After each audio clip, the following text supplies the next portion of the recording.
नमस्कार। मांग एवं पूर्ति का डिटेल में अध्ययन करने के बाद अब हम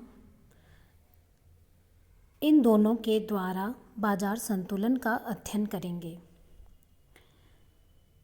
संतुलन वह स्थिति है जिसमें किसी भी चर में परिवर्तन की प्रवृत्ति नहीं पाई जाती, अर्थात वस्तु के मूल्य में फिर परिवर्तन नहीं होता। जो भी परिवर्तन वस्तु के मूल्य में दिखाई देगा वह अल्पकालिक होगा। हमने मांग एवं पूर्ति का अध्ययन विस्तृत रूप से कर लिया है। यहाँ पर हम दोबारा शॉर्ट में हम जान लेते हैं कि मांग और पूर्ति क्या है। मांग की परिभाषा मेयर्स ने दी है कि क्रेता की मांग उन सभी मात्राओं की तालिका होती है जिन्हें वह उस सामग्री के विभिन्न संभावित मूल्यों पर खरीदने के लिए तैयार रहता है। तो हमने जैसे कि अध्ययन किया था, मांग वक्र जो है वो बाएं से दाहिनी ओर ऋणात्मक ढालू होता है, अर्थात ऊंची कीमत पर मांग कम होती है और कीमत के कम होने पर मांग बढ़ जाती है।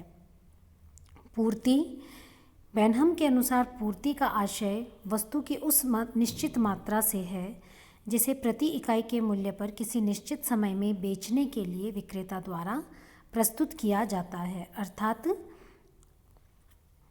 निश्चित कीमत पर विक्रेता वस्तु की जितनी मात्रा बेचने के लिए तैयार होगा किसी निश्चित समय में, उसे हम उसकी पूर्ति कहेंगे। पूर्ति वक्र धनात्मक ढालू होता है, अर्थात वस्तु की कीमत के बढ़ने पर विक्रेता द्वारा वस्तु की पूर्ति को बढ़ा दिया जाता है और कम होने पर वस्तु की पूर्ति को कम कर दिया जाता है। अब बाजार संतुलन। संतुलन ऐसी स्थिति है जब जिस मूल्य पर एक वस्तु की जितनी मात्रा ग्राहक या उपभोक्ता खरीदना चाहता है उस मूल्य पर उतनी ही मात्रा पूर्ति के लिए बाजार में विक्रेता द्वारा प्रस्तुत की जाती है। रेखा चित्र से हम इसे समझते हैं। यहाँ कीमत P डैश पर P स्टार कीमत पर वस्तु की OQ स्टार मात्रा मांग की जाती है। मांग वक्र से यह स्पष्ट है, डी मांग वक्र से। और पूर्ति वक्र से यह स्पष्ट है कि P स्टार कीमत पर OQ स्टार पूर्ति की जाती है। ये दोनों OQ स्टार मात्रा मांग मात्रा भी है और पूर्ति मात्रा भी है। तो इस कीमत पर OP स्टार कीमत पर OQ स्टार मांग है और OQ स्टार पूर्ति है, ये दोनों साम्य की स्थिति में हैं।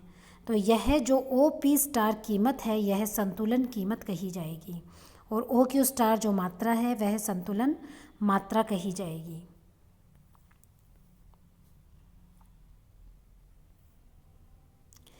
अब हम देखेंगे कि मांग में और पूर्ति में परिवर्तन का साम्य कीमत पर क्या प्रभाव होगा। मांग में वृद्धि। जब मांग में वृद्धि होती है तो मांग वक्र दाहिनी ओर खिसक जाता है, जिसके कारण पूर्ति वक्र समान रहने पर और मांग वक्र के दाहिनी ओर खिसकने के कारण वस्तु की कीमत और संतुलन मात्रा दोनों में वृद्धि हो जाती है।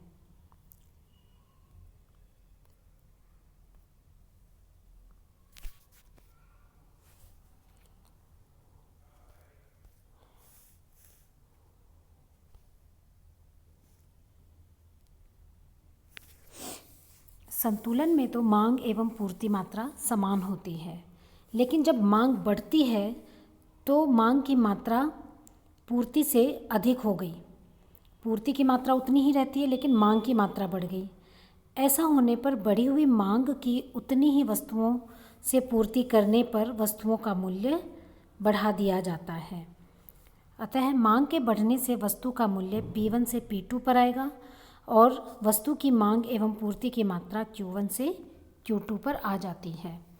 मांग की कमी का संतुलन पर प्रभाव। जब मांग में कमी होती है तो मांग वक्र शिफ्ट होके बाईं ओर आ जाता है, नीचे की ओर आ जाता है और पूर्ति वक्र समान रहता है। ऐसी स्थिति में इस घटी हुई मांग से साम्य बैठाने के लिए कीमत कम हो जाती है।